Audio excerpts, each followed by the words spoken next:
اور وہ دیوار گیر قد آور آئینے کے سامنے کھڑا مجھے کو تاؤ دیتا ہوا سوچ رہا تھا، بہت بڑی غلطی کر دی سلاموں کو مار کر۔ آج وہ زندہ ہوتا تو رحمہ کو بہلا پھسلا کر الٹے قدموں واپس لے آتا۔ بیٹی کتنی ہی باپ سے خفا ہو مگر باپ کو اپنے آگے ہاتھ جوڑتے دیکھ کر ساری خفگی بھول جاتی ہے۔ سلاموں کی موت کا اسے سخت رنج ہوا تھا، اپنی جلد بازی اور غصے پر اسے رنج تھا۔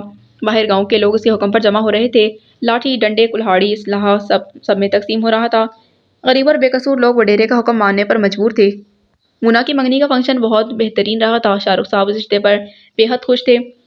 خوش رابعہ بیگم بھی تھی مگر بیٹے کی غیر موجودگی کا ملال ان کی آنکھوں میں نمی بن کر چمکتا رہا۔ چاند بھی ان کی رنجیدگی کو محسوس کر رہی تھی۔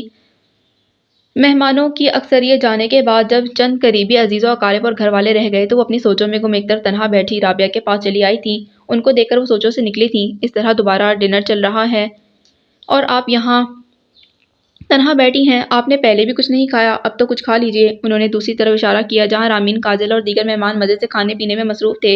ان میں شاہ رخ بھی نمایاں تھے۔ مونا اپنی فرینڈز اور کزنز کے ساتھ دوسری ٹیبل پر بیٹھی تھی۔ مجید بابا ان کو آئس کریم اور میٹھے پان سرو کر رہے تھے۔ شکریہ چاند، میرا دل نہیں چاہ رہا کھانا کھانے کو، بھوک ہی ختم ہو گئی ہے۔ احد کی جدائی کو دل کا روگ بنا لیا ہے آپ نے رابعہ۔ روگ خود بخود بن جاتے ہیں، انہیں لگانے کی ضرورت کہاں پڑتی ہے۔ آپ نے دیکھا پورا شہر گویا امٹ آیا تھا اس تقریب میں۔ شاہ رخ نے چپراسی سے لے کر منسٹر تک کو انوائٹ کیا تھا۔ اگر ایک کال احد کو بھی کر لیتے تو کیا کمی آ جاتی۔ ہماری پہلی خوشی سے ہمارا بیٹا محروم رہا، وہ بیٹا جو ہمیشہ ان کی ہر بات مانتا آیا تھا۔ ایک بار اس نے اپنے حق کی بات کر دی تو انہوں نے گویا احد کو اپنے دل سے نکال پھینکا۔ وہ کوشش کے باوجود اپنے آنسوؤں پر قابو نہ پا سکی تھیں۔ مجھے آپ کے دکھ کا اندازہ ہے رابعہ، ایک ماں کے لیے ہر خوشی ادھوری ہوگی، لیکن میں شاہ رخ کی سنگ دلی اور ہٹ دھرمی سے بھی واقف ہوں۔ جب تک اس کے دل پر احد کی طرف سے جمی بدگمانی اور غصے کی گھر صاف نہیں ہوگی، وہ اس کا نام سننا پسند نہیں کرے گا۔ وہ ان کا ہاتھ تھام کر محبت سے سمجھانے لگی، چاند آپ ہی سمجھائیں شاہ رخ کو، وہ آپ کی بات رد نہیں کریں گے۔ وہ ٹشو پیپر سے آنکھیں صاف کر کے ان سے لجاجت بھرے لہجے میں گویا ہوئیں، پہلے بھی کئی بار ایسا ہوا ہے، انہوں نے آپ کی بات کی لاج رکھی ہے۔ میں جانتی ہوں رابعہ، رامین نے نامعلوم کس انداز میں میری اور شاہ رخ کی محبت کی داستان سنائی ہوگی، لیکن ڈیئر ایسا کچھ نہیں تھا۔ ہم کلاس فیلو تھے، کالج سے یونیورسٹی تک ہم نے ساتھ سفر طے کیا اور اس دوران وہ نہ جانے کب یک طرفہ محبت کے سفر پر گامزن ہو گیا۔ یک طرفہ محبت کی کوئی منزل نہیں ہوتی، یہ سفر خواری کے کچھ نہیں دیتا۔ میری محبت کاشف تھے جو ایک مڈل کلاس فیملی سے تعلق رکھتے تھے۔ جی رامین نے بتایا تھا مجھے، وہ آپ کو پسند کرتے تھے اور آپ کسی اور کو، لیکن چاند کچھ لوگ صرف ایک بار محبت کرتے ہیں، وہ محبت ان کی پہلی اور آخری ہوتی ہے۔ شاہ رخ نے آپ سے ویسی ہی محبت کی ہے، بدلے کی توقع نہ رکھتے ہوئے، اور وہ آج بھی آپ کا بے حد احترام کرتے ہیں۔ رابعہ کا لہجہ بالکل سادہ اور پروقار تھا۔ شکریہ، آپ کا دل میری طرف سے صاف ہے۔ میں پوری کوشش کروں گی احد اور شاہ رخ کے درمیان جو دوری ہے اسے ملن میں بدل دوں۔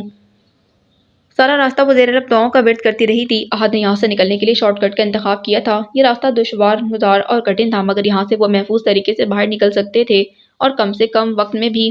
آج سارا دن ان الجھنوں میں گزرا، وہ جو مونا کی وجہ سے یہ سوچ کر ہلکان ہو رہا تھا کہ اس خوشی کے موقع پر وہ کس طرح لاڈلی اور چہکتی بہن سے دوری کو برداشت کرے گا۔ خصوصاً ماما کی بے حد فکر تھی، وہ جانتا تھا اس کی غیر موجودگی کو وہ کس طرح دل سے برداشت کریں گی۔ مگر آج کا دن بے حد بھاگ دوڑ اور پریشانی میں گزرا تھا، اور اب بھی وہ محو سفر تھا۔ تنہائی میسر آتے ہی گھر والوں کی یاد ستانے لگی۔ وہ سوچ رہا تھا مونا کیسی لگ رہی ہوگی، وہ اور ممی اس کو بے حد مس کر رہی ہوں گی اور بار بار کالز بھی کر رہی ہوں گی، کیونکہ مجید بابا نے بانڈا پھوڑ دیا تھا کہ وہ یہیں موجود ہے اور باہر نہیں گیا۔ گڑبڑ حالات کی وجہ سے اس نے وہ نمبر بھی آف کر رکھا تھا اور اس کو یہ فکر ستا رہی تھی کہ وہ لوگ وہاں پریشان ہو رہے ہوں گے، وہ اور ممی اس کو بے حد مس کر رہی ہوں گی، اور اس بار کالز بھی کر رہی ہوں گی کیونکہ مجید بابا نے بھانڈا پھوڑ دیا تھا کہ وہ یہیں موجود ہے، باہر نہیں گیا۔ گڑبڑ حالات کی وجہ سے اس نے وہ نمبر آف کر رکھا تھا اور اس کو یہ فکر ستا رہی تھی کہ وہ لوگ وہاں پریشان ہو رہے ہوں گے۔ گیئر بدلتے ہوئے اس پر نگاہ پڑی، وہ بے خبر سو رہی تھی۔ مجھے مصیبت میں مبتلا کر کے خود آرام سے سو رہی ہے، ایڈیٹ۔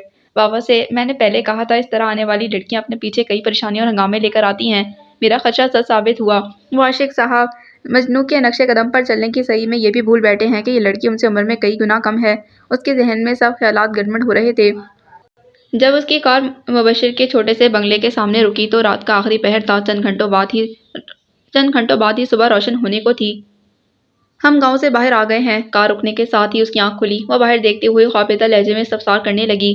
جی ہاں، یہ کراچی کا ایک علاقہ ہے گلشن، اس نے اپنے مخصوص لٹ مار انداز میں جواب دیا اور ساتھ ہی دروازہ کھول کر باہر نکل گیا۔ تھینک گاڈ تم بخیر طافت یہاں پہنچ گئے ہو، میں رات بھر ایک پل کے لیے نہیں سو سکا۔ مبشر کار دیکھتے ہی باہر نکل آیا، اس سے لپٹ کر بولا، سونے والے